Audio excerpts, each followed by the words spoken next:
It's like, I'm not going to take sex advice from an incel. You know, they're not going to, they're not going to know what they're doing. Like, you're not a thought leader in that space. Hello, De Niro Nation, and welcome to Our Hero De Niro, the only podcast watching and recapping Robert De Niro's entire filmography in random order. My name is Mike, joined as ever by my co-host Mike. No relation. And we are here today to discuss the 2008 film, What Just Happened, directed by Barry Levinson of Our Hero De Niro fame and starring Robert De Niro. He's on the fucking poster for this bad boy. This is starring him. He's in more or less every frame of the entire film, which is quite nice. Thank God for that after last week's Born to Win, where we saw him for about 3 minutes. Yeah, it was a little longer than that. He was in that a fair bit, exaggerating to make a point. Yeah. Jesus Christ. Oh, sure. Very effective. So, as I said, this film was directed by Barry Levinson. We've watched Alto Nights, Sleepers. What are some other Barry Levinson films we've seen for the pod? Wag the Dog. Wag the Dog. That's right. Yeah. So this is our fourth. Yeah, this is our fourth Barry Levinson film. I really like Barry Levinson, and so I was excited to watch this film. I was excited to watch it as well because it was written by Art Linson. Did you know that? I did know that, but perhaps do you know do you know what other film we watched for the podcast that he wrote? I don't remember. I know. I'm kind of excited that you don't know. Sure. He was one of the four writers of The Comedian. That's right, The Comedian. Right, but it's the only other film he screenwrote. Right. So we're doing the Art Linson double header here. We just did The Comedian 2 weeks ago? Something like that. So it's pretty exciting to going back to the Art Linson so soon after. Unlike The Comedian, this is I believe supposed to be semi-autobiographical. Art Linson, obviously, we know much more readily from the podcast so far as the producer and EP of many of these De Niro films that we've watched. And so this is a slightly fictionalized, I think, meant to be autobiographical story of his experience as a Hollywood producer. He's depicted by Robert De Niro in the film. It's based on a tell-all book that he wrote. Fascinating. What was it called, Mike? I don't fucking know. What Just Happened, maybe? Who knows? Yeah, it was called What Just Happened. Yeah. Wow. Bitter Hollywood tales from the front line. Oh, fun. So this was a box office and critical bomb on a budget of $25 million. It grossed $6.7 million at the box office. Not too great. And it's got a 49 on the old Rotten Tomatoes. And I don't know. Have you ever eaten a tomato that's 49% fresh? Because that sounds like you'd have some serious fucking diarrhea only a few hours after imbibing it. That is certainly one way to think about it. Yep. Here we are. You know what? When I was a kid, my mom sang this song to me. I'm saying it on the podcast potentially. And so what I would say, if I might not be fact checked, is I think my mom made this song up, but maybe she didn't. It's a parody of an old baseball standard, but it's about diarrhea. And so it has words like, when you're sliding into home and your pants are full of foam, diarrhea. Yeah, I think diarrhea. I think it's a pretty common. Have you ever heard of this song? Is that a common thing? Yeah. I know. I mean, the melody is common. It's a baseball song. No, it's a baseball standard. That is a but thing. But about diarrhea, that's a thing. The diarrhea song is a thing. Yeah. Oh, okay. Well, there you go. So all my life, I thought my parents made that up because I've literally never heard it. I've literally never heard it in any other context. You thought they were the Weird Owls of their generation. I don't know. I make up lurid songs. Do you make up lurid songs? Listen, I'm a bit of a lyricist. I have my own rap alter ego, the Rapscallion. No, nothing released yet. I just I don't think the song is that good. For updates. I don't think it's so good that I didn't think my parents could have made it up, honestly, with their limited creative prowess. So mom, dad, if you guys are listening to this, why don't you write into ourherodeniro@gmail.com and tell me where you guys first heard the diarrhea song. So anyway, I've got diarrhea on the mind today because I've sung that song to Nora before. And while I was driving her home from school today, just apropos of nothing, she asked me to sing her the diarrhea song. And I made up a few new verses myself today while I was singing to her. Do you want to hear some of them? I feel like I can't say no. I'm a captive audience. Go for it. All right, here's one. When you're hanging out with Bert and your poop's about to squirt, diarrhea. Wow. What do you think? You improv that?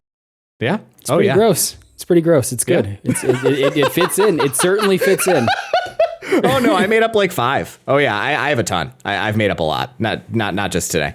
Anyway, so I already have diarrhea on the mind today, which is why that came so easy. Here's one that I'm going to improv right now.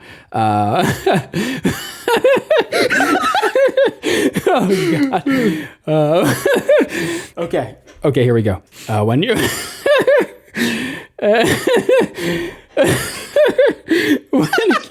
You're leaving this in unfucking edited. World's longest episode ever, and it's just me unable to say this incredibly stupid thing that I just thought of. Okay, here's my verse. When your hole's about to stretch and it smells like you could retch diarrhea. That's fucking disgusting. Caroline had a good one. What did she say earlier? It was like, it was something to the effect of like, when you've eaten too much fudge and your poop is like a sludge, diarrhea. Okay, you can make them up easy. It's not like I'm not bragging about it. Like you just have to, you just have to think of a word that is evocative in a disgusting way about a soft stool, and then something that rhymes with it. Like it's pretty easy actually. When you make that squatting pose and it squirts out like a hose, diarrhea. That's awesome. There we go. See, look how easy it is. You're a creative guy. You can think of these things. All right. So anyway, not a well-received, not a well-received film, but we sure are here to talk about it. And at the very least, it does have Robert De Niro in it a lot. We occasionally have hot takes, so who knows if our final ratings will go with or against the grain. Yeah, I'd love to see if this is one of those. What do you think? Think we should just get right into it? Absolutely. Let's do it. All right. So the film opens and we get our first Robert De Niro sighting, face reveal, essentially immediately. Do you want to share what the timestamp was of his appearance on screen? Yeah, bright and early. I had it clocked at 40 seconds. Sounds about right to me. I don't even check anymore, to be honest. I mean, I don't know. You're always going to do it. I mean, although there have been like we had discrepancies. Yep. We had a discrepancy on the Killers of the Flower Moon episode. That's right. By like 40 seconds. Like, how did that happen? And we're both watching on an Apple TV. Can I be honest with you? I'm pretty sure I downloaded that one. Well, I think that explains the discrepancy, don't you think? Yeah. That was my thinking during the episode, was like, well, it's only on one service. Right. If you watch on Apple TV, it starts with a 30-second promotional video of Tim Cook walking into frame and going, "We think you're really going to love this movie." It's the longest movie ever made. Yep. So he is named the most influential producer by Vanity Fair. And we get narration that says that over the past 2 weeks, a lot of stuff has happened that's really messed up his life. And we see a screening of a film that he's recently produced, and the film seems like it really sucks. It just has like, I don't know how to really describe it. Like, it seems like kind of artsy, but like in a very cheesy, kind of corny way. And it has edgelord vibes. A dog is killed in it, and the director seems like really excited about the fact that a dog dies at the end of his film. Yeah, and it stars Sean Penn, who's a notable Sean Penn stars it. Yep. Serious Hollywood guy. Yep. And so we should say, right, he is not the only serious Hollywood actor who appears as himself in this film. So Sean Penn plays a fictionalized version of himself, and Bruce Willis also plays a fictionalized version of himself in this film. And I'm really excited to talk about Bruce Willis's performance later on. It's actually the thing I'm kind of the most excited to talk about. All right. What are you most excited to talk about this film? Was there something about it that you took away that you were like kind of excited to get into? You mean before I watched the film or after? No, after. Like that you reflected on after when you were thinking about what you wanted to say today. I honestly, I'm not going to reveal it just yet because I'm going to come in pretty hot in the final ratings of this film. That's fantastic. I'm really excited. So while we're talking about it, here are some other people who are in this film. Kristen Stewart is in it. She plays Robert De Niro's eldest daughter, Zoe. Catherine Keener is in it. She plays I don't think they really say what her job is. She's obviously De Niro's boss, so I assume she's like the studio head or like some kind of development exec or something like that. Yeah, she's some sort of studio executive. Love Catherine Keener. Yeah. Oh yeah, oh my God, I loved her in this film too. She was I really liked boss. her. Oh yeah, definitely. She's awesome. John Turturro's in it. He plays another producer. Or maybe he was supposed to be an agent, whatever, somebody else who's involved in his life. And then this guy who I don't know that I'd ever seen in anything else plays the director whom we're talking about right now. Guy named Michael Wincott. Oh, you ever yeah. seen this guy in anything? You're not familiar with Michael Wincott? He's known for having such a distinct voice, very gravelly British accent. So I think he kind of became famous in the 90s for playing a lot of villains. I know him most notably from the 1995 Catherine Bigelow film Strange Days. I really want to watch Strange Days. You got to watch it. I considered when I was ruminating on what my recommendation for this week might be, I briefly considered Strange Days just because it's such a cool movie. It sounds like it would have been great. I know it's on my watch list, and I know it's one of the earliest films on my watch list. That I have not watched. Yeah. Is Benedict Cumberbatch in that film? No. I wouldn't think so, right? He'd have been way too young. Yeah. It's so odd. For some reason, when I think about it, I think about Benedict Cumberbatch, but 30 years ago, he must have been 18 years old, right? He's not a very old guy. Well, and Cumberbatch is another British guy with a very distinct voice. True. Maybe that's what it is. Yeah. Maybe I'm just doing some kind of association there. I don't even realize. Anyway, I don't think I said this, but De Niro's character's name is Ben. So I'm going to call him Ben when I talk about him. I'm not going to call him De Niro. So Ben, there you go. Critically, I noticed this. This kind of made me chuckle. Spoiler alert, is one of the only things in the film that made me chuckle. As the kind of credits are rolling in the film they saw the screening of after the dog's been shot, you still see the dog moving. Did you notice this? No, I didn't notice that. Yeah, it kind of made me chuckle a little bit. I was like, it was a little heavy-handed, demonstrating how shitty this movie is, but I was like, it's pretty funny to think that they wouldn't have gotten a prop of a dog. The dog is just still alive, and they've asked it to hold still, but it's still kind of moving a little bit. Well, did you mention to the citizens of De Niro Nation what genre of film this is? I don't think genre you did. Of film is it supposed to be? It's a satirical comedy drama. Oh, this film. I thought you meant the film that they watched in the movie. I was like, why would that be relevant? Yes, that thank you for saying so. Yes, this is supposed to be kind of like a comedy, satire kind of thing. Which I just wanted to make sure people understood that because you said you only chuckled the one time. It's supposed to be a comedy. I appreciate that. Supposed to. Keyword. So Ben walks out with one of his assistants, and he says something dismissive about these sort of screeners that they do. He overhears some guys talking about the movie that they just saw in the bathroom. They didn't like it, and they don't think it'll sell well. Ben bumps into Sean Penn. As you said earlier, he was the star of the film, and he has a conversation with Catherine Keener. She plays a lady named Lou, who tells him that she already knows that this movie is going to lose her money. It's a real stinker. Yeah. We see Ben driving. He is listening to the score from the film, which is called Fiercely. The score is done by Ennio Morricone, one of my favorite film composers. Yeah, one of the goats. He pulls over on the side of the highway and reads some verbatims from the screener. So folks who are watching the screener, and they are not positive. And I wrote here, and honestly, this seemed insane to me. It's a busy highway. I would never pull over on a highway like this to do something as non-time sensitive as read something.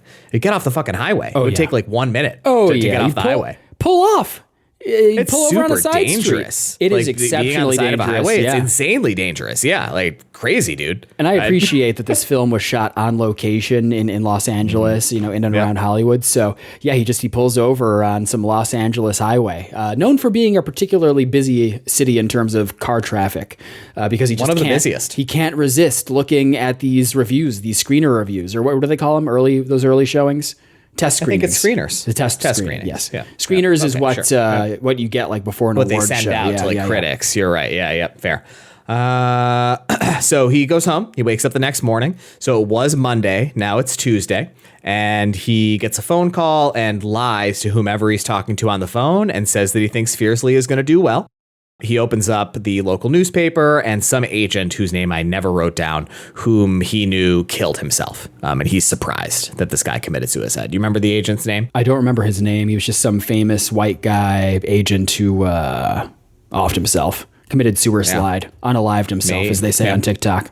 R.I.P. Yep. He goes to his ex-wife's house and sees his kids. His ex-wife is played by Robin Wright. Her name is Kelly. These kids he's picked up are younger, by the way. This is important because we're soon going to find out he has another ex-wife with whom he has a teenage child. Takes his kids to school. He drops them off. He meets up with Stanley Tucci. Never learned Stanley Tucci's character's name, so he's just going to be Stanley Tucci for the whole. Yeah, it's a minor role. Recap. It seems like Stanley Tucci is maybe a screenwriter of some kind.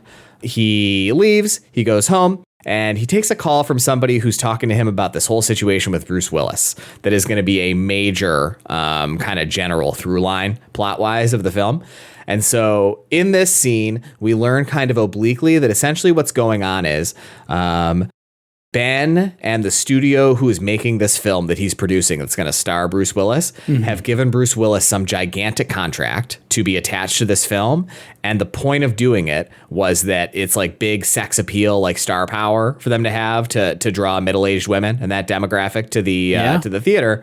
But Bruce Willis has gotten kind of fat and he's got a big bushy beard that he refuses to shave. And so that's kind of the point crux. of this. And I thought it was fascinating just to say like right now that he really did get fat for this role. Because was Bruce Willis, was he actually fat in 2008? I don't remember him being. Was he? I thought that the only issue was that he had the beard. I didn't think it had anything to do with his weight. In this conversation that he's gotten fat. Yeah, the guy says it on the phone. And then he is kind of fat. Like, not he looks incredible. He's fucking Bruce Willis. But like he's got kind of like my body. Like he's got like a pot belly a little bit in the role. Yeah. I like how twice now you have commented on actors' fat bodies in this podcast. De Niro in Grudge Match and Bruce Willis in this film, and you've compared it to your own body. Well, because they don't like look terrible, you know, like nobody's like looking at me and thinking like, oh my God, that guy's gonna die of a fucking coronary like next year. But it's like I could stand to lose like 10 or 15 pounds. And like I think that De Niro in Grudge Match and Bruce Willis in this film could stand to lose 10 or 15 pounds. And like that is by design with the way these characters' depictions have been chosen by the creative folks. Like that's what they're trying to convey. This is somebody who's let themselves go a little bit, you know, not like it's not like a problem, right? But like it's not the physique of a sex symbol, you know, right. to look like that. He's got like a dad bod essentially. Well, I'll tell you, this episode's coming out on December 2nd, and I am actually planning on restarting counting calories on January 1st. Going to try to lose a few pounds. Right now, I'm not giving any consideration to my weight. It just is what it is. It's going to go up a little bit. So you're welcome to join me on that journey in the new year, 2026. Oh, sure, I'll think about it. The second year of our hero, De Niro. Oh, my God. And what a year it's going to be. At this rate, we're going to see a lot of his best films next year because we're missing a lot of his best films this year. So yeah, ain't that the truth? So anyway, that's the Bruce Willis thing. We're going to get way into that later on. Bruce Willis is in this movie a lot. Plot. Yeah. Major character, fictionalized version of Bruce Willis, major plot line. He drives and picks up his other daughter, who's played by Kristen Stewart. Never learned this kid's name. Did you learn her name? Kristen Stewart's character? No, I definitely, I mean, one, she's only in about 5 minutes of the film, and two, she's just Kristen Stewart. So yeah, I'm just going to call her Kristen Stewart at another ex-wife's house and notices that her eyes are red. He thinks she's been crying. And you want to know something? I never reread my notes in preparation for this recap. And so I just put together that that's foreshadowing. Yeah. So I did not give it any thought after the film ended. Her whole arc. Look forward, viewers, to hopefully not too long in the future when we get to the point in this recap where what this is foreshadowing occurs. He's driving his daughter to school, the older kid, Kristen Stewart, and she remarks that she likes that he still drives her to school because it makes her feel like a kid. And De Niro, Ben, says something that lets us know as viewers that she's 17 years old. He drops her off at school. He goes back to his office, and the director of the bad movie, Fiercely, is there. Character's name is Jeremy. And the film is meant to go to Cannes, the film festival in France, but Ben is concerned that due to the fact that the screening was so poorly received by the test audience that they might pull it from the festival. Yeah, you know, this is anything else you want to say? This is as good a time as any to mention the automobile that Ben, Robert De Niro's character, drives in the film. Yep. This is the sort of thing I always notice cars and watches. But I know more about cars than watches. So he drives, and this is just like the cars, the automobiles that characters drive in films, I think is a great way to just learn. You can learn a lot about a person through the automobile that they drive. You know, We could talk about our own cars momentarily, but he drives a then brand new Porsche Cayenne Turbo, so the fastest, most expensive SUV that Porsche sold at the time in the mid 2000s, and so I think that is probably like a $200,000 SUV back then, and really signifies just how high up in the totem pole and how successful this character is. So I thought that was a really nice sort of touch. I was really honestly. Maybe my favorite part of the film is just seeing that Porsche Cayenne Turbo. Yeah, this guy's got to be making $1 million a year or more. Oh, more, yeah. It's commented on later in the film that he pays his newer ex-wife Robin Wright $30,000 a month in alimony and child support. So I would say probably not too much more than $1 million a year, honestly, given that alimony payment. But like, he's making a lot of money. Because if it's too much more than $1 million a year, then he's only giving her a pittance. I would assume he's giving her at least 10 or 20%, given how recently they were married and that he's raising 2 of her kids. Or she's raising 2 of his kids, rather. Right. So since I teed it up, I want to ask, do you think that what do you think your car says about you? Yeah, well, so when you said this, it made me reflect on kind of the stages of my life for the past 15 years and what cars I was driving and what they say about those stages of my life. So here are the 4 cars that I have driven for the past 15 years for our Hero De Niro listeners to review. The first one, which I bought after college, was a Fiat 500. Yeah. The second one, which I bought when I was a more established professional living in Florida, was a Volkswagen GTI standard. Those cars are both standards, by the way. I like to drive stick, although I don't anymore because I share a car with my wife and she can't figure it out. So, hey, Caroline, how you doing? I mean, listen, you have to count to 6. It's very complicated. Your hand and foot have to move at the same time. Then, when Caroline and I had our daughter, or we were going to be having our daughter, this is when she was pregnant, and we were consolidating down to one car, we bought a Subaru Outback. And then when that 3-year lease was up, we got a Honda Accord Hybrid. And I think that every one of those cars really says a lot about kind of who I was at the time of my life, right? And I'll let you all decide what that means for most of them. But I think that what the Accord signals is that I've moved into a more boring milquetoast kind of middle-aged dad era of my life, but I still want to have something that's like reasonably comfortable, reasonably fast, but like nice and reliable and very practical, very economical for what it is. Yeah, for what it's worth, I love that you have the Accord now. I cannot and would not make fun of it. I genuinely think it's a great car. And this is Car Talk, by the way, our new segment. We have an unshakable belief that cars are living entities. Well, not Toyota Corolla, obviously. Speed. I am speed. Hey! That thing got a Hemi? Yeah. Sweet. I want a horn here, here, and here. You can never find a horn when you're mad. A starter car! This car is a finisher car! A transporter of gods! The Golden God! Man, when you had the Outback, I loved making fun of you for having that. Here's the thing, and this is just my general roast of Subaru drivers in general because they're so popular here in Western New York. But the Subaru Outback, it's one of those vehicles that it is purchased by people. It's a lifestyle vehicle. It's like a Jeep. Mm-hmm. It's purchased by people who have this pretension. They want to be viewed as rustic or outdoorsy or adventurous people. And so they buy this ridiculous looking gray plastic clad monstrosity that's as big as a fucking minivan, but less practical. But because, it has the plastic cladding and 10 inches of ground clearance, they think that they're going to fool their fucking suburban neighbors into thinking that they, go into the fucking woods and overland or fucking camp or whatever. And it was just so funny when, people close to me, you and Caroline, leased one of those because you're the 2 of the least outdoorsy people I've ever met in my goddamn life. It's so like the extent of you going outside is like sitting on your patio and going on a bike ride once a week in the summertime. It's like, oh, we had to get to Subaru. Oh, we need the wilderness fucking whatever. I was manifesting. We didn't get the wilderness one. I know you did. That's true. You didn't get the wilderness. What were you manifesting? Yeah. That maybe we'd be more outdoorsy, maybe we could do things in the outdoors. Yeah, you'll have so much time to do it when you have a newborn child. just blast her with DEET and take her out into the fucking woods during mosquito season. Do you want to tell us what you drive? I mean, we talked about it just a couple months ago in the Tenet episode. Listen, for better or for worse, my car says a lot about me. I drive a 2015 BMW 535xi with a stage 1 tune. So stock, it makes about 300 horsepower, but with the tune makes 50 additional horsepower. It is just a black sedan.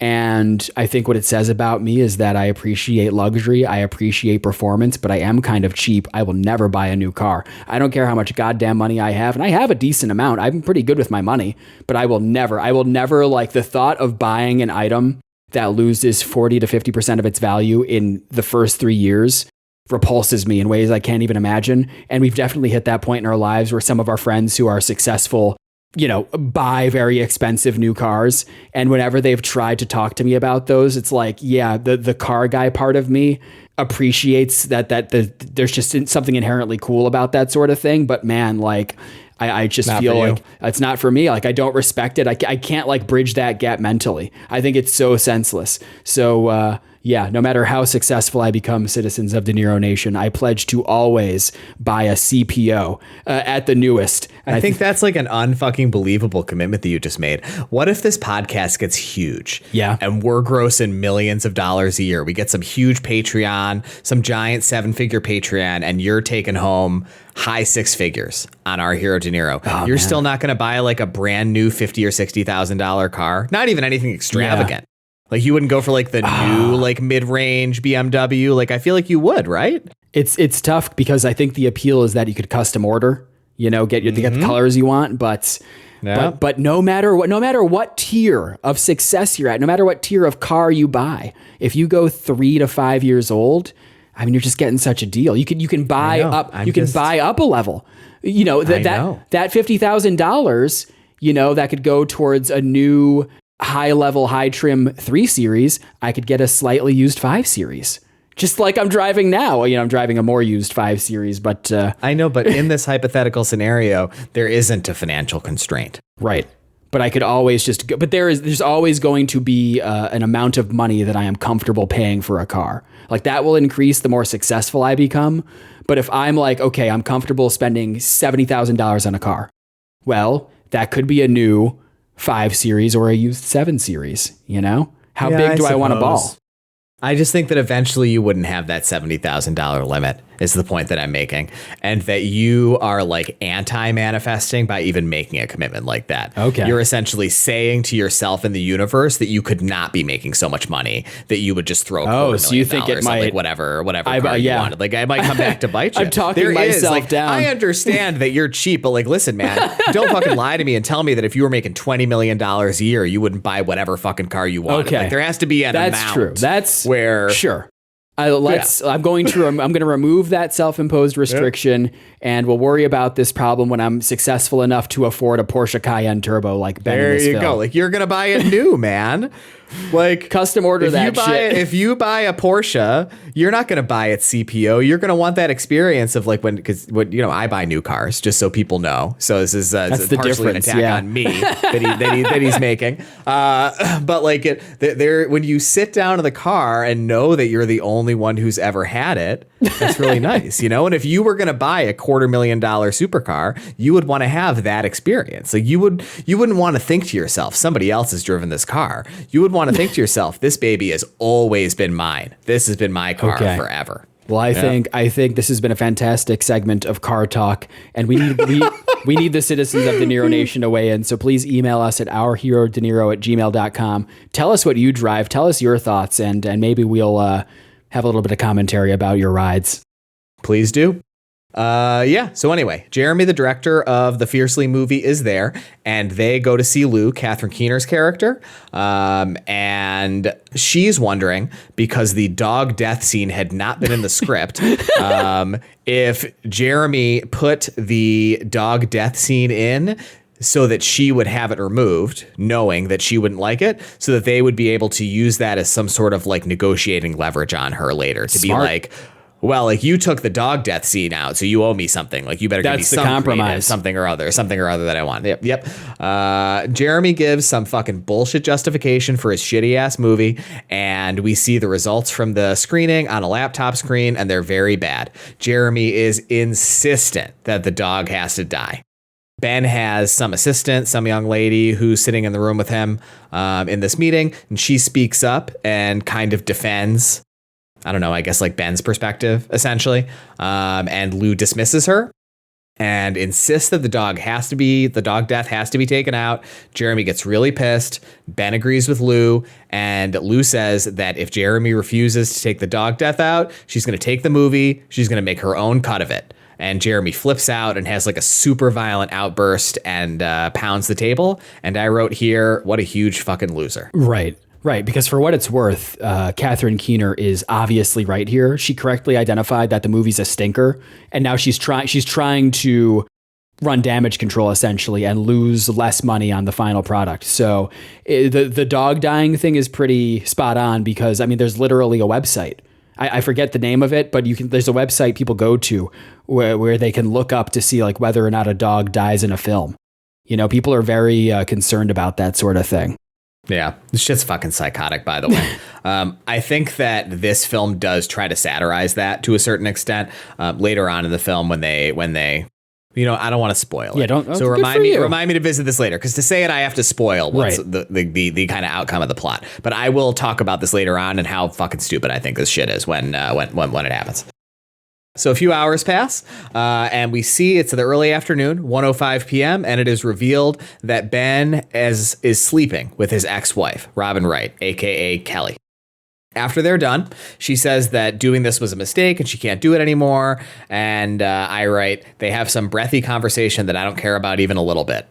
Ben's phone rings, and it's the same guy whom he talked to earlier about Bruce Willis. And Bruce Willis is there.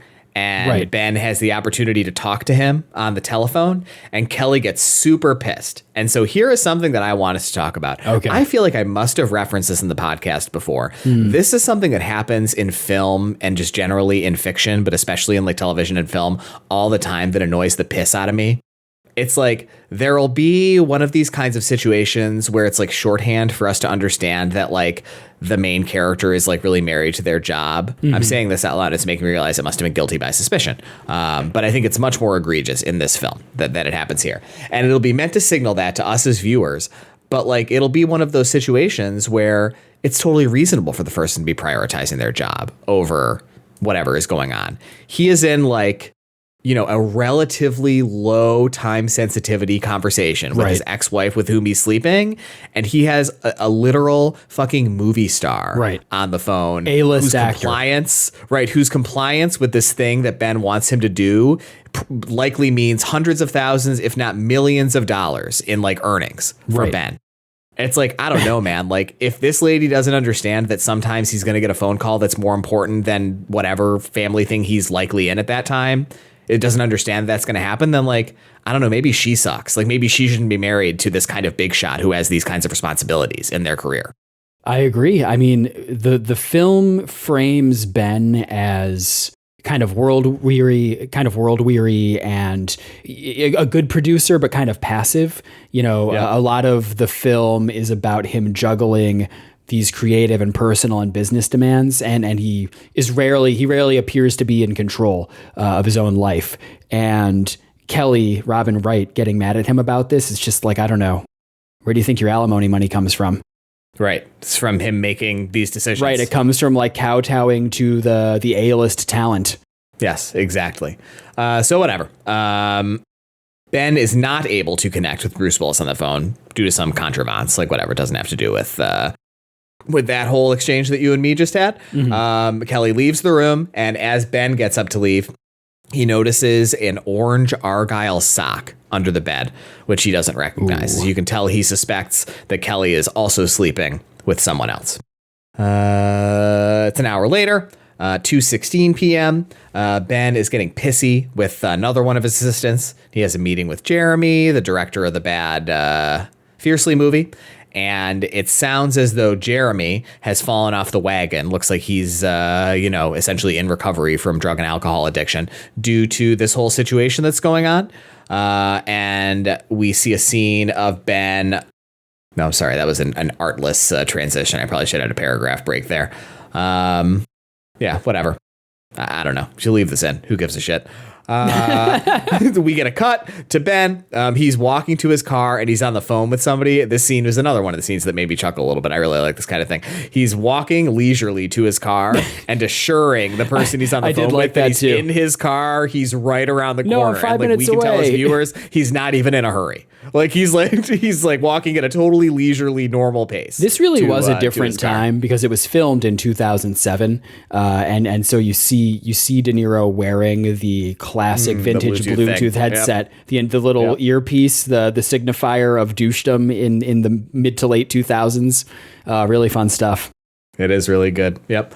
While he is parking, he sees Stanley Tucci wearing Argyle socks. Ooh. He opens his glove box and he has the one he found in Kelly's room. And I wrote here, one of the socks is orange and the other one is not. And Argyle was such a common pattern in socks when this movie came out. This is an idiotic plot line. We both wore Argyle back then. Argyle socks. I feel like back then, like a third of my socks were Argyle. Right. Like in the late 2000s. Like it was just like a type of sock that people wore back then. And it's like you would never see two totally different Argyle socks and be like, these must be from the same person. It's like, brother, half of like professional men wore Argyle socks during this period. It's not exactly enough evidence to convict a man and send him to jail, you know? It's pretty silly.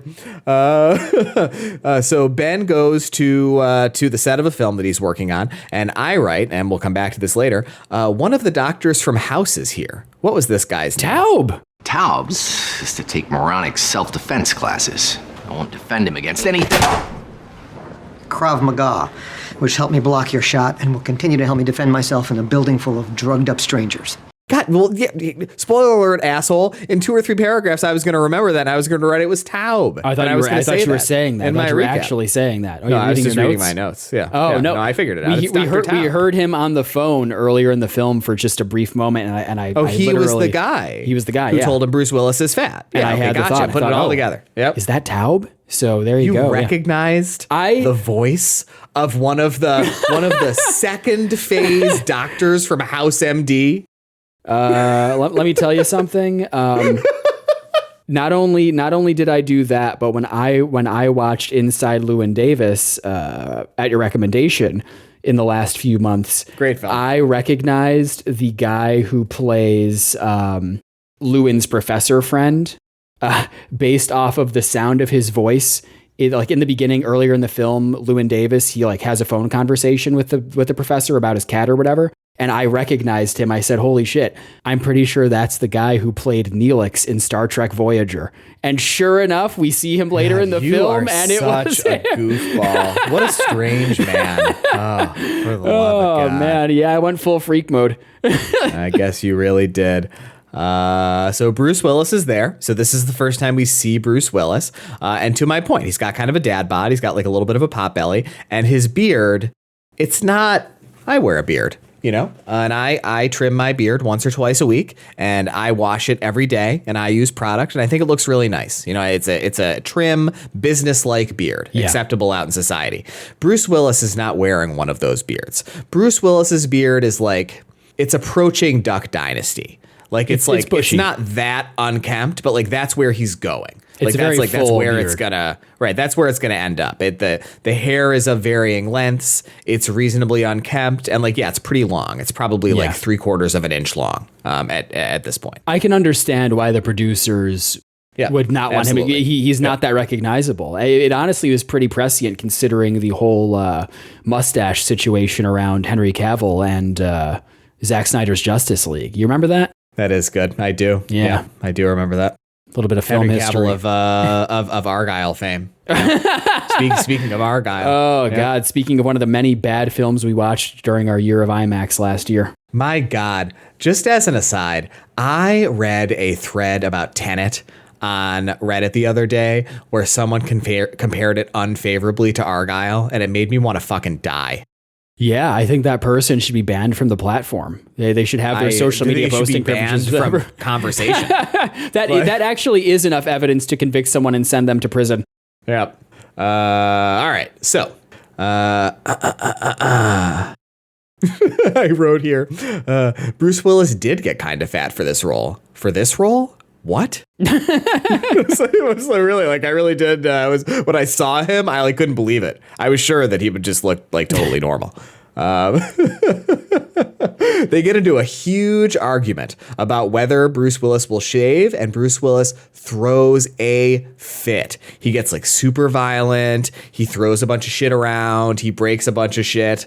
And so here, I want to share, right? Mm-hmm. So I was fascinated by Bruce Willis's characterization in this film. Were you fascinated by Bruce Willis's characterization in this film? No, and I'm really curious to hear why you were.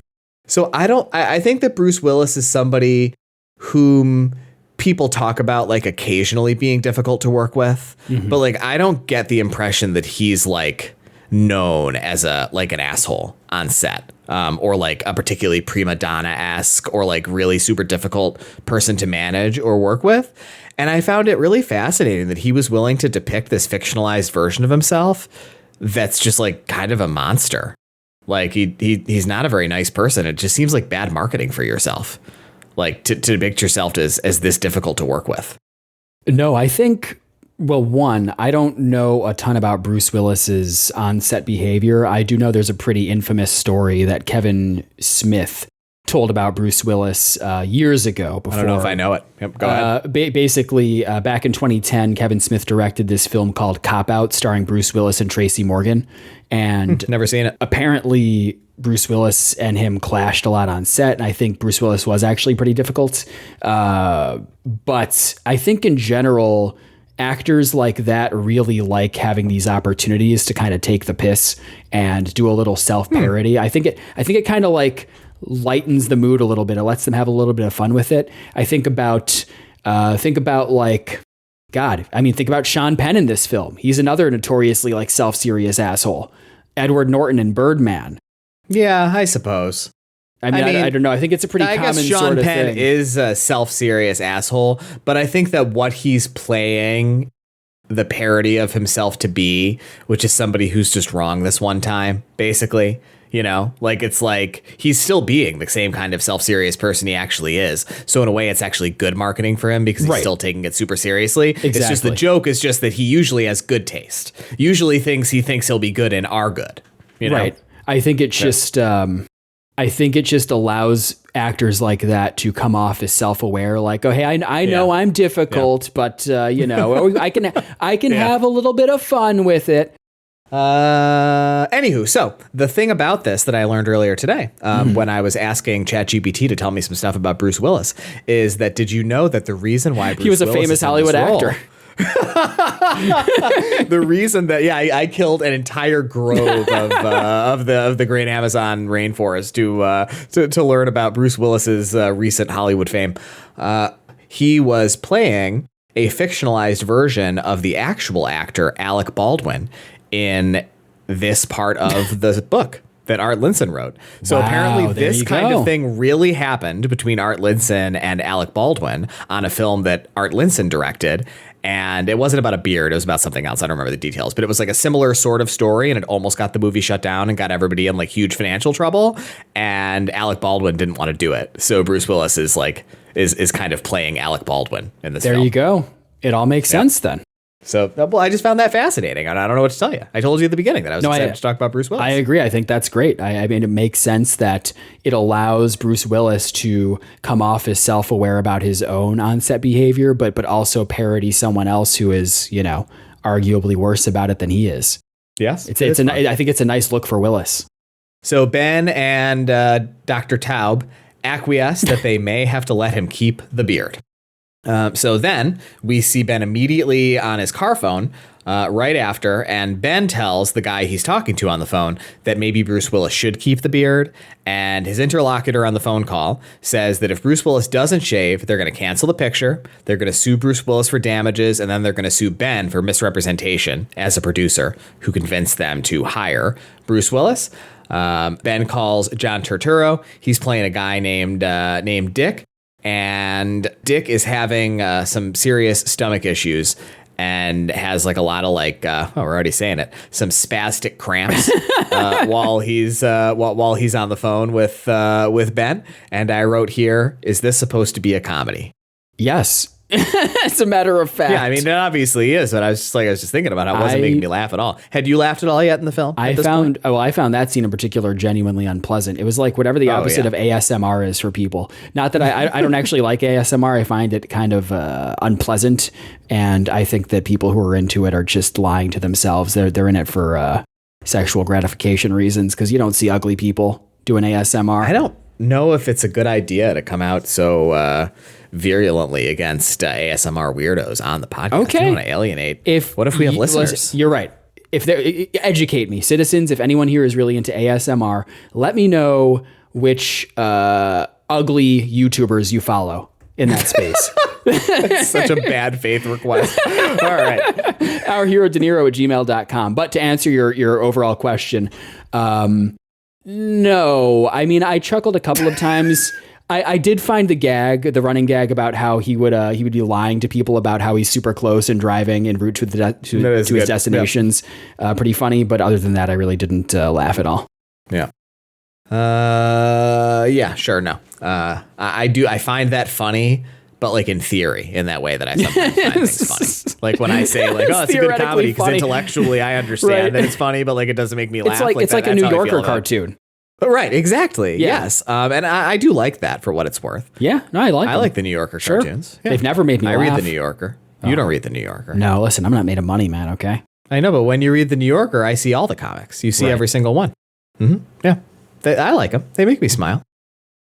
So Ben is driving to a dinner. He leaves a voicemail for Kelly, Robin Wright. He alludes in his voicemail to knowing that she's upset that he chose to talk to Bruce Willis over her. And he called her. She picks up on the answering machine to ask her about the Argyle sock.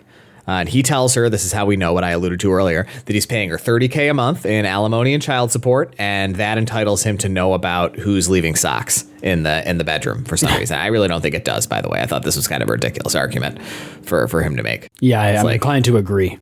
Okay, she doesn't owe you any information about this stuff. Like just because you're paying her, separated for 2 years, right? You're paying her the restitution that the court ordered you to pay. That's not some like romantic or spiritual connection where she needs to tell you who she's sleeping with. Right.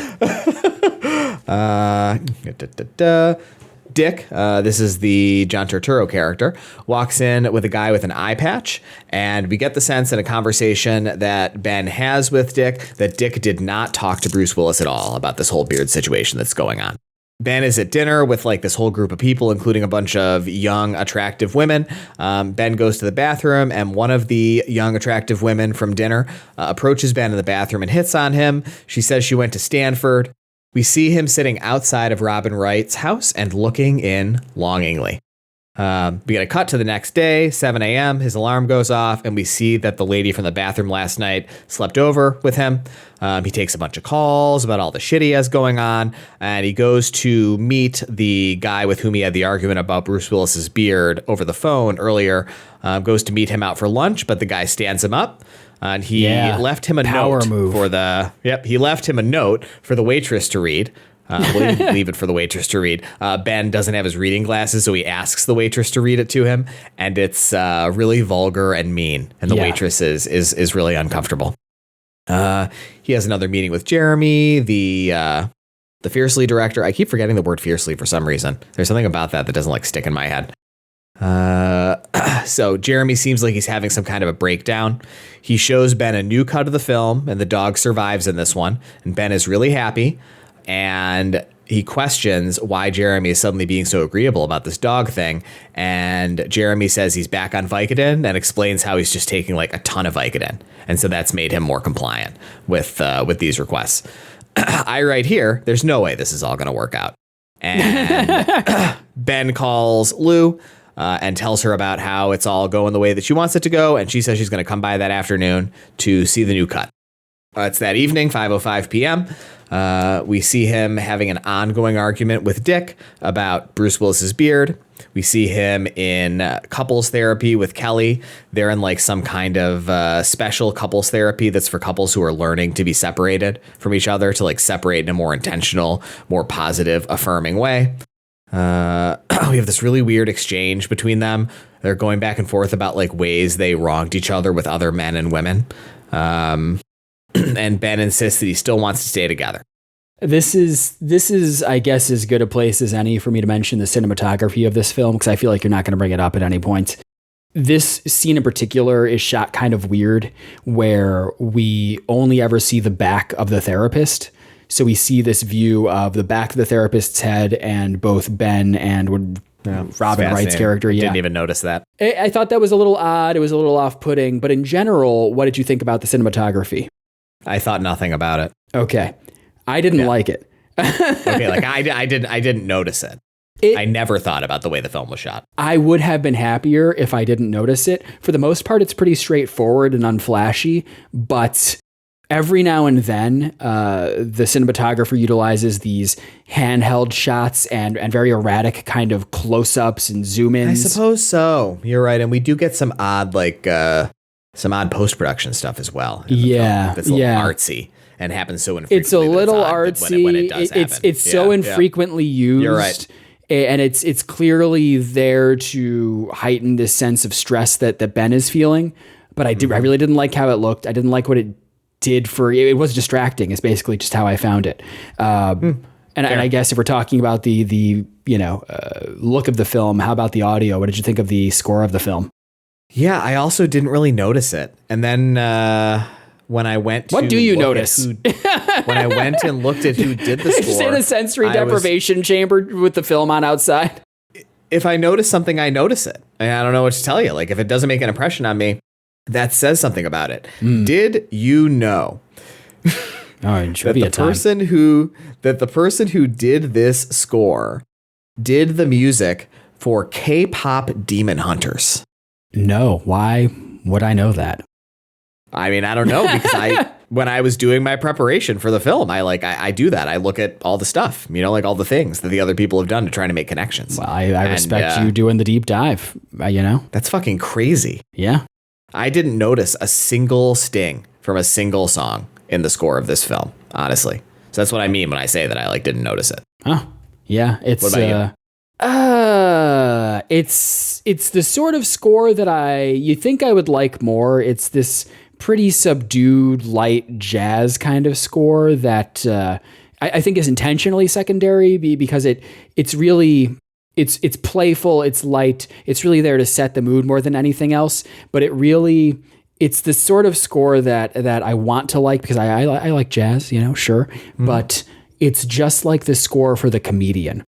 It's the sort of score that this sort of film that is aspiring to be this mature industry sort of comedy parody kind of thing has, and that makes it feel rote to me and uninteresting, and that's why I didn't like it. So there you go. Yeah, I buy that. That makes sense to me. But I didn't notice that it was even jazz, to be clear. Well, I mean it when I say that I never thought about a single song that was playing in the scene. You're like one of those you're like one of those weirdos in mummification fetish porn who's just like totally encased. That's how you watch movies for this podcast. Well, I didn't notice anything. I can't believe you're going to alienate another fetish community in this episode. Citizens, write in, educate me. I'm here to listen and learn. OurHeroDeNiro@gmail.com. What ugly mummy fetishist do you watch on YouTube? Exactly. Okay? Yeah. Write us at OurHeroDeNiro@gmail.com. On YouTube, yeah. I was just making a reference to what you said earlier about ASMR. I know. I thought it was funny. I think it's funny that weird fetish porn would be available on YouTube. There's got to be a lot of weird fetish stuff available on YouTube, I would think, right? Because the rules are pretty. I guess if you're not showing any bits, sexually explicit in that way. So there's probably a lot of stuff. I bet you what's that thing with stomping feet? What's that called? Crushing? I don't know. Is it probably? I don't know. Crushing is. It's when you want to be stepped on by a woman. I think. I bet you there's a lot of that kind of content. I was just imagining a close up of someone stepping on grapes or something. Yeah, listen, I might have just totally made that up. So I mean, I'm sure they're both available on the World Wide Web. All right. So we see him in the car afterward. He's trying to get in touch with Dick, the agent of Bruce Willis. Can't find him. And that night at 8 p.m., he finds Dick at a spa getting a manicure. Finally, he gets Dick to tell him what happened when he talked to Bruce Willis. He fired him.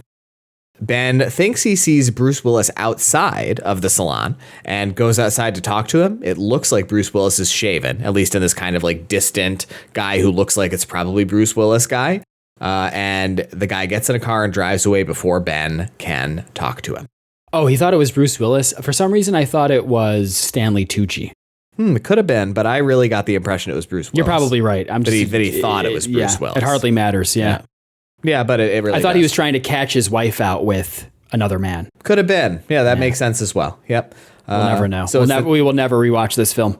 Never. I'd bet my life on it, honestly, that I'll never watch this again. That's not true. I'm not going to say that. There's no so long that don't contain a bend. That's but right. I'm pretty goddamn sure. Yep. Like, we said in the Killers of the Flower Moon episode that we would never watch Killers of the Flower Moon. And I mean that. I'm 100 times more sure that I'll never watch this movie than I am about Killers of the Flower Moon. Something could make me watch Killers of the Flower Moon. In the episode, you mentioned that we will probably do a Scorsese thing when he passes. True, yeah. So that makes sense. Yep. I love the guy. So it's the next day, 10 a.m., Thursday, and he is at the memorial for the agent whom he read about having killed himself in the newspaper earlier. While he's there at the funeral service, well, I think he was Jewish. It's called something else. Right, because everybody's wearing... I don't know what it's called. What's the funeral service for Jewish folks called? I want to say it right. I should know this. Is it just called a funeral? I thought there was like a word for it. Well, it looks like it's just called a funeral. Okay. Well, there you go. I was trying too hard to be sensitive, I guess. I thought that it had a special name. So anyway, while he's there, he notices that his eldest daughter, apparently her name's Zoe, I did write it here, played by Kristen Stewart, is there. And we get the distinct impression that she was sleeping with the dead agent, who was like, to be clear, a middle-aged man. Yeah. Closer to Robert De Niro's character's age than to his daughter, Kristen Stewart's age. Stanley Tucci is also there, and we can feel that there's a lot of drama brewing. We see that Bruce Willis is there, and he gives the eulogy, and he still has the beard. He makes some comments during the eulogy about how he wishes that some of the people in this room had an ounce of the honor or something to that effect that the dead guy had, and he looks down at Ben and at Dick while he says it. That also made me smile. It's a good moment in the film. While they're out doing the burial, Stanley Tucci approaches Ben. It seems like Ben is about to lose it, and we see a scene of him punching Stanley Tucci in the face, but then we realize it was just in his imagination. Yeah. Instead, Ben confronts him maturely about it, and Stanley Tucci is straight with him about it. He is sleeping with Kelly, so apparently it was actually indicative that there was an Argyle sock. Like, what are you talking about? That doesn't make any sense. I cannot believe that's actually a plot line in this film. Ben goes and stands near Bruce Willis for a moment at the burial, and there's a lot of acrimony there. We see Dick have another one of his stomach episodes that you said earlier were unpleasant, and he falls into the hole on top of the casket. Really stupid. Yeah, really stupid shit. It's the next day, Friday. Everybody is outside of Bruce Willis's trailer. I'm talking about Ben. I'm talking about Dr. Taub. This is the place where I wrote it, by the way. Taub was the doctor's name. Yeah. Took you a while. And Brothers in Arms by Dire Straits, which to me, tough to say if it's because of the song itself or because of the scene in The West Wing that it's featured in. Do you remember? No. It's the scene where President Bartlett goes to the cathedral and like gives his speech in Latin to God. Man. After Josh Lyman gets shot. So to me, like this song is associated with like one of the most serious things depicted in like modern visual fiction, and I'm assume they were actually probably appealing to that by choosing to use a song that's associated with something so serious. Yeah. But that song plays during the scene while they're waiting to see whether Bruce Willis is shaved, and I was like, who cares? Like, not only that, but it takes so long to finally because see they have Willis. to play. They probably had to pay like $5 million to Dire Straits to get that song. They wanted to play half of it. That's true. To get Just play the whole their song. their money's worth. Open and close the film with that song. Well, it has a very long intro, and you hear the vocals. Yeah. So it plays like at least like a few minutes of it. It's way too long. So Bruce Willis comes out, and we see him in side profile. He still has the beard, and then he turns, and we can see that he's shaven the other half of his face that we weren't able to see in the initial side profile, and everybody cheers. A week later, everybody's at Cannes for the movie that is not going to have a dead dog. Jeremy gives a speech in French where he essentially says he's going to fuck over all of his producers. And I wrote, I hate this fucking guy. We see the film, and the dog does get killed in this cut that he submitted at Cannes. And it's even more violent than it was in the original cut. This also made me smile. I thought this was pretty funny. That was pretty The dog good. gets shot like 5 times Yeah, multiple times. It made me laugh more now having this conversation with you than it did when I was watching the film, though. And the audience mostly hates it, although we do hear that a few people liked it a little bit. Lou had offered, before the film started, to let Lou ride back on the private jet with them back to Los Angeles, and he accepted. And so after the film ends, he goes to meet them at the plane, and they've left without him. It's actually there, but in the process of getting onto the runway, and he runs after the plane on the tarmac, and it leaves without him. It's embarrassing. And we get very embarrassing. And he calls Kelly, his ex-wife, and is like, I'm going to stay in France for a few days. I don't have a way to get back, and like life's pretty good because I get to hang out in France for a few days. And then we cut ahead, I think like a week later, and there's a little coda of Ben in this like photographer's spread of all those most influential producers from the Vanity Fair article I mentioned earlier. And we just see over a scene that likewise is way too long.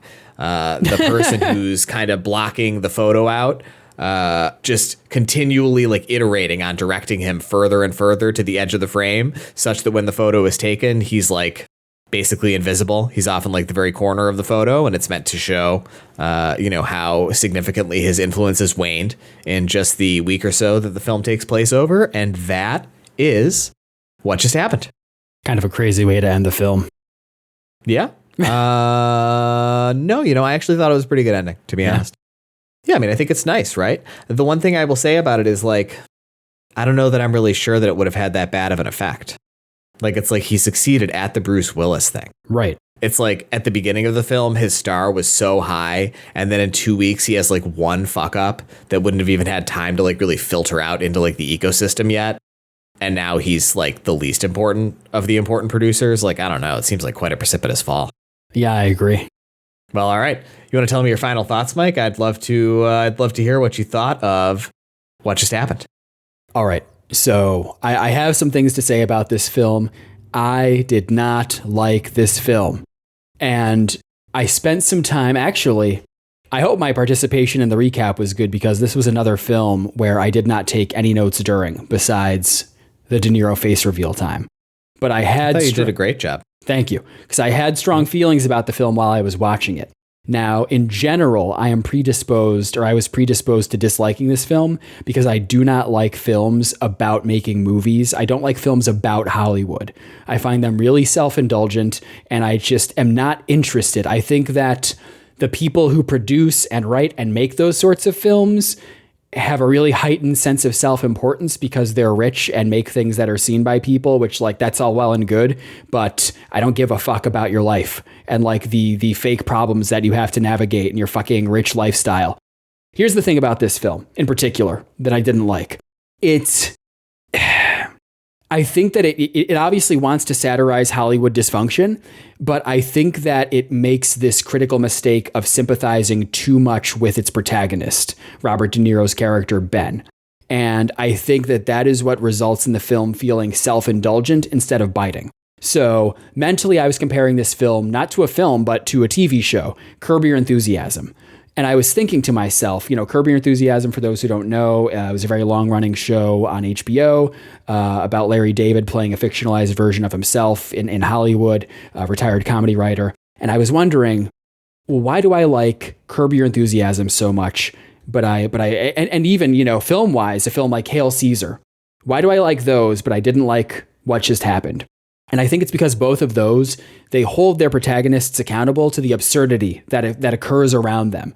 I think this film tries to have it both ways, where it wants to frame Ben as kind of this passive producer who isn't in control of his own life, but also the way that this film is presented to us, it makes it seem like things are happening to him, that things are put upon him, these crazy situations, having to deal with these big egos like Bruce Willis and the other producers and this and that, like he's just the only rational actor in this world. And compared to something like Curb Your Enthusiasm, that show treats Larry David both as the victim and the culprit.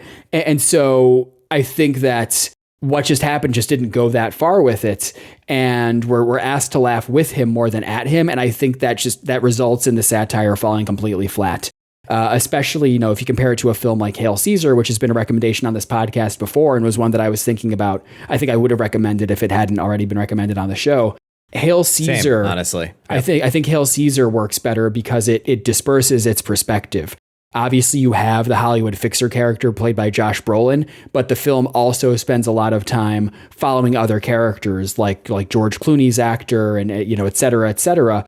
And by broadening its satire to include everyone, it kind of makes the film, a work on a larger scale. It's more of this cosmic comedy about human folly than a satire through the lens of this one fixer character. So I don't know. It felt more self-indulgent than insightful to me. When I was looking through my reviews of previous films, I compared it unfavorably in my mind to Godsend. So my idea for a bumper sticker, my idea for a bumper sticker for our inevitable merch is a thought that I had when I was looking through that spreadsheet of all of our ratings, and the bumper sticker would just say, "I'd rather be watching Godsend." So I am landing on a 2 out of 5 for this film, which is also what I gave Godsend. What about you, Mike? What did you think of what just happened? Yeah, I more or less agree with everything that you said. I will say that I don't come down so hard, I don't think, on the masturbatory nature of Hollywood story films in quite the harsh way that you do, or necessarily like through the class lens, I think that you do.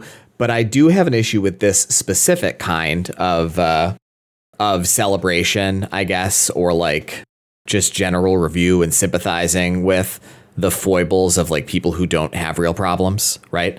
I think that I really agree with what you've seized on here, which is that my issue is when it isn't self-reflective, when it doesn't have like some side-eyeing dimension to it or anything like that, to like just a general acknowledgement of the irony of people who have it this well being like, yeah, our problems are real, like, and I think that's what makes Curb Your Enthusiasm work so well, to your point, is that like Larry David is a very self-recriminating kind of person. Yeah. Like it's like it lionizes him because he wants to use it as an opportunity to like show how virtuous he is and the weird and idiosyncratic ways that he cares about virtue. But like he's also making fun of himself, and like the show makes allusions to how rich he is and how like absurd his life is, and makes jokes about the fact that he's still like a cheap asshole, for example, in spite of that. And like he's making fun of himself, and you can tell he really means it. He's willing to like look at himself in that way. Yes. And that makes it relatable. It makes it work really well emotionally.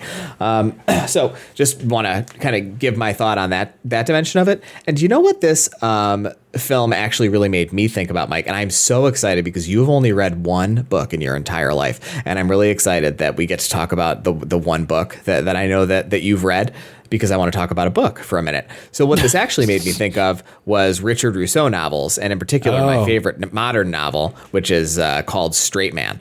Yeah. So this is a novel from the late 90s. It's a similar sort of like first person narrative, right? From the perspective of a middle-aged, successful guy who's kind of like realizing that he's not as good at his craft as he thought he was, and his life is just sort of falling apart over the course of like a week or two.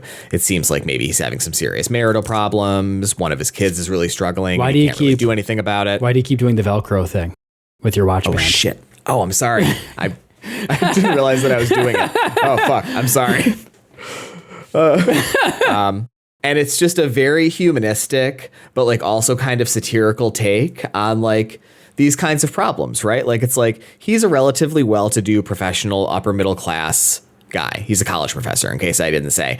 And the way that it tells the story about essentially like the same thing that this film is trying to do, essentially from the vantage point of a college professor who wrote this book, just talking about his life and what his like upper middle class problems are like.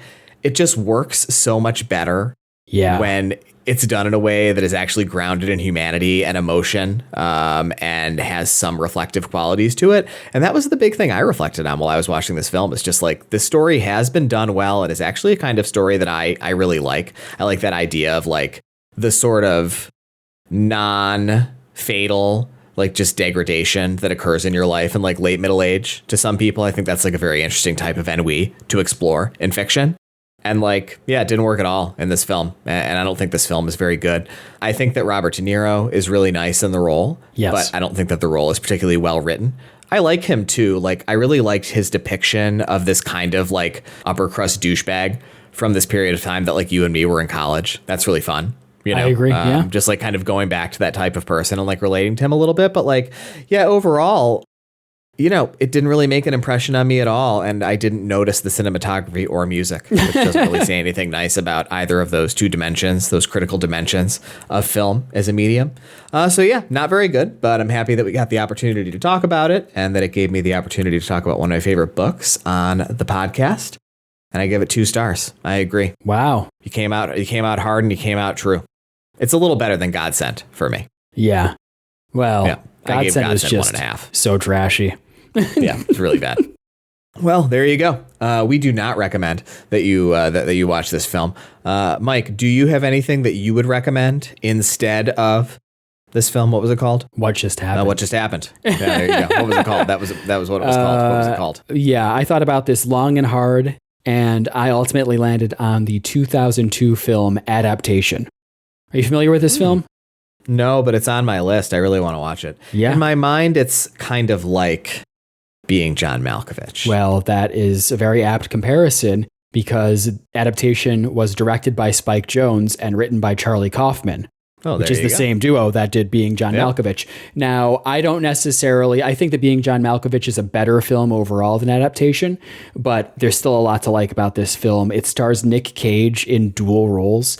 He plays the protagonist of the film is Charlie Kaufman. It's like a semi-fictionalized version of himself. And he's unlike Ben, who's, the hyper competent fixer type who drives a Porsche, Cayenne Turbo. Charlie Kaufman in this film, he's very neurotic, he's very self-loathing, and the film, it's very self-aware. It's this darkly comic movie.